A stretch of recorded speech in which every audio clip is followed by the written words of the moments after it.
2004 կամ 5 թվականին ծանոթացել էի մի երիտասարդի հետ։ Դեպքից դեպք հանդիպում զրուցում էինք։ Իմ ծանոթությունից մոտ 2 տարի հետո տղան անհետացել էր։ Հետո գտել էին սպանված։ Բայց իմ պատմությունը նրա անհետանալու ու մահվան մասին չի։ Զրույցներից մեկի ժամանակ այսպիսի բան ասաց, եղել եմ Հայաստանում առաջիններից մեկը հիմնված կուսակցության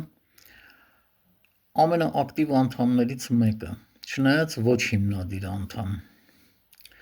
Հարցրեցի, իսկ ինչի դուրս եկար։ Ասաց, մենք 2-3 հոգով զբաղվում ենք կուսակցական շինարարությամբ։ Այդ նույն ժամանակ կուսակցության ղեկավարը փող էր շինում։ Ասաց, եղավ վեճ եւ ես դուրս եկա կուսակցությունից։ Հետո ավելացրեց տալով այդ մարդու անուն, ասաց հիմա էլ որ լսես կարմիր գծեր ունի։ Դրանից այն կողմ չի գնում։ Պատճառը նա է, որ ունի բավականին մեծ ունեցվածք եւ կարող են ունը զրկել։